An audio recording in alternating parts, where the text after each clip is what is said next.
Hey friends, so welcome back to my channel. I was originally not planning on doing this video, but the other day I was watching Bree from In Living Words, who I will link down below. I was watching her live and she suggested that I do the Booktube Newbie Tag. So I'm just going to answer some questions, drink some of my coffee, and we can chat about the Booktube Newbie Tag.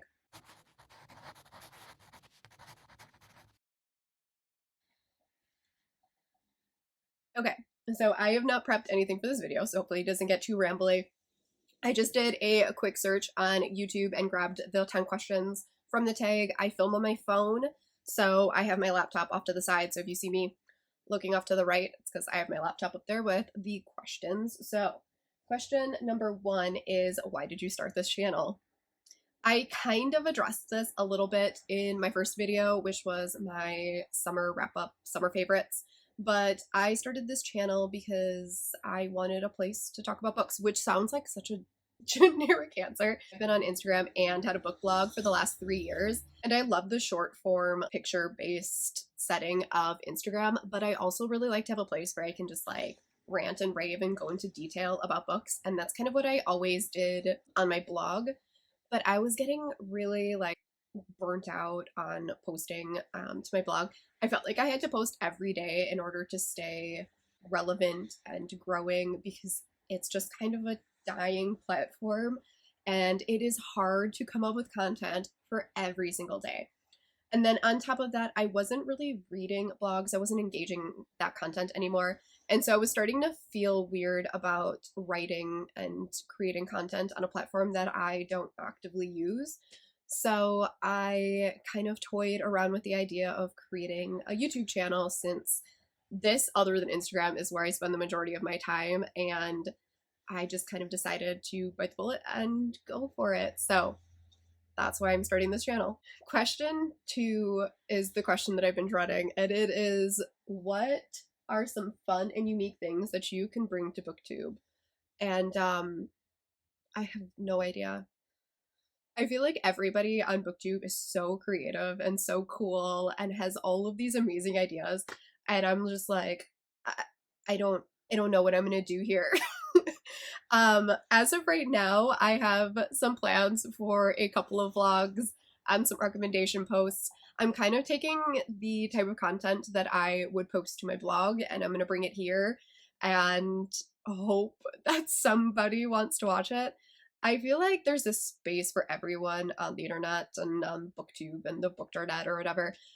We all have unique reading tastes and we all have unique life experiences. That means that how we react to the books that we read is totally unique. And so that's kind of what I'm hoping. I read a weird collection of books, and I'm just hoping that somebody can watch my videos and find some fun, unique books. So I have no idea what is going to be fun and unique about my content yet. Sorry. I'm going to be so bad at this. Question 3 is, what are you most excited for about this new channel? And that one's easy for me to answer. One of the things that I love about being part of the book community is readathons and reading challenges and reading events and things like that. And I've always loved participating in them, but I've always kind of felt like on the outside looking in because I'm not on YouTube and I can't create vlogs and TBRs and all of that stuff. So even though I was creating that content and putting it out on the internet, it just didn't feel the same as being here on YouTube and getting to like talk and share vlogs and all that kind of stuff. So I'm really excited to participate, especially going into like fall and Halloween and that, to be able to participate in like the tags and the readathons and share my vlogs and all my spooky books and stuff that I want to read. So that's what I'm most excited about, I think. Question 4 is, why do you love reading? And holy cow, what a like big question. I have always loved reading. When I was a kid, I was obsessed with reading. You could find me under my covers, way too late at night reading.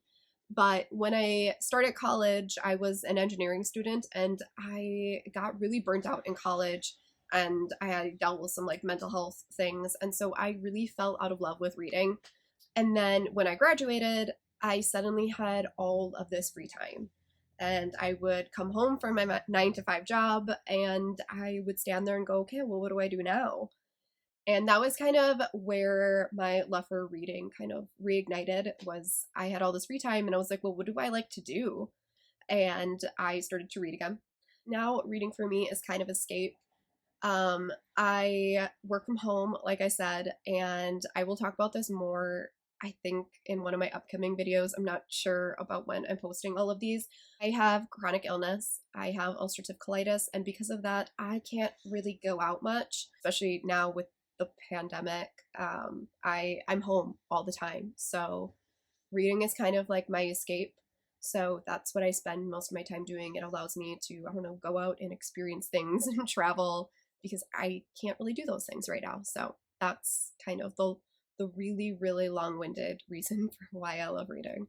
Question number 5 is, what book or series got you into reading? And I actually have a couple, so I'll be right back. Okay, so I don't have them all, but about like 2 years ago or so, I raided my parents' attic and took some of the books that I loved as a kid and brought them here and put them on a shelf off to the side. The first book that I remember like really getting me into reading was the Magic Treehouse series. I was obsessed with that series. I was in elementary school. We actually would read them, like we started at book 1, because I want to say book 1 came out like around the time that I was in elementary school. I actually started at book 1 in my elementary school and we were going through the series. So that's the first book that I remember absolutely loving, but I have a couple others. I have this really, really old edition of The Little Prince, which I loved. This is from 1943.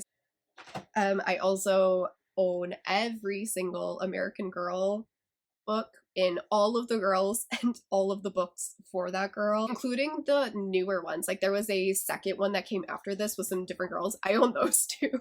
I just grabbed one of them, but I loved the series. I never had an American Girl. They were really expensive and my mom was like, no way. But I read all of the books. I loved these. And then the other one I have is just one of the random Goosebumps. This was another series I was in love with. I think my favorites were the Choose Your Own Adventure, and I have some of those too, but I grabbed one of them. I remember fighting for these in elementary school as well, like during reading time at the back of the room. Yeah, that like little bookcase, and everyone would gun for the Goosebumps. The other ones that I remember really loving as a kid were the Mary-Kate and Ashley books. God, those are probably so bad, but I adored those. Those are the ones that you could always catch me reading, like under my covers with a little book light. Obsessed. Number 6 is, what questions would you ask your favorite booktubers? And I have so many booktube questions, guys. I'm kind of playing this by ear and just rolling with it. I knew if I overthought it and like spent too much time planning and thinking about it, I was never going to start doing this. So I'm just going for it. But I guess my big questions are, 1, does filming and editing ever get easier? Because it's really uncomfortable talking to a camera all alone in my library. And 2, editing is really hard.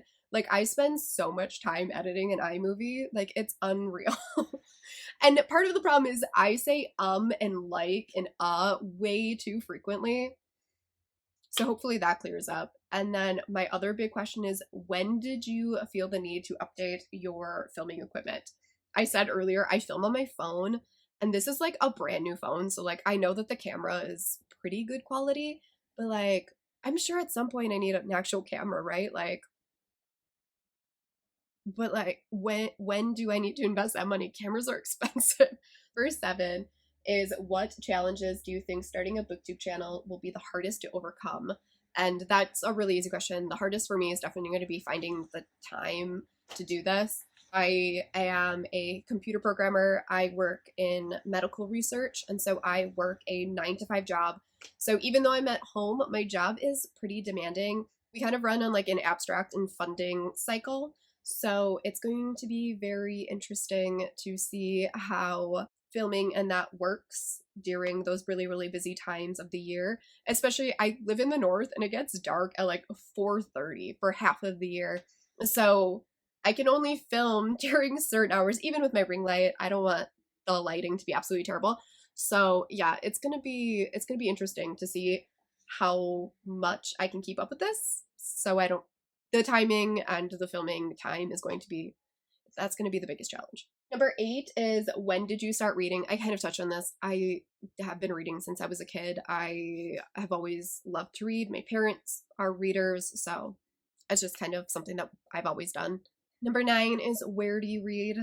And I read everywhere. Like I said earlier, I don't leave very much, so I read at home the majority of the time, but I am the person who always has a book like in their purse. It's changed a little bit now that I like have Kindle and stuff like that. I read on my phone if I'm going to like the doctor's office or something like that, so you don't have to like lug around a big book. But yeah, I will read absolutely anywhere. I love audiobooks, so I will listen to an audiobook in the car and at like the gym. So if I'm like on a treadmill or something, I just pop in my headphones and I will listen to my audiobook. So yeah, everywhere. And then the final question is, what kind of books do you like to read? And I read a huge array of genres. You can kind of see that from behind me. My 2 most read genres are definitely fantasy and romance. This entire bookcase, this is one of the IKEA Billy bookcases, this entire shelf is romances. So up at the top, here, let's see if I can show you without totally messing up. Up at the top is all of my Lexi Ryan and Penelope Douglas and Katie Robert books. And then I have contemporary romances. I have a Nalini Singh shelf, a Sarah J. Maas shelf, a bunch of fantasy romance, and then all the way down at the bottom, stacked 2 deep, is my historical romances.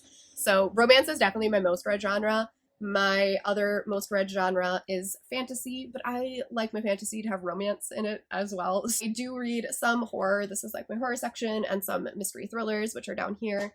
But yeah, romance is definitely the vast majority of what I read. My least read genre is definitely sci-fi. I do have some sci-fi books and some that I really, really like, but it's not something that I reach for. And even when they do have romances, I'm always really hesitant to pick them up. There's just something about the world of sci-fi that's hard for me to wrap my head around. So even as a scientist, don't tell my professors. But yeah, I think that is it for the Booktube Newbie Tag. Let me know if you share some of my answers down below, and I will see you next time. Bye.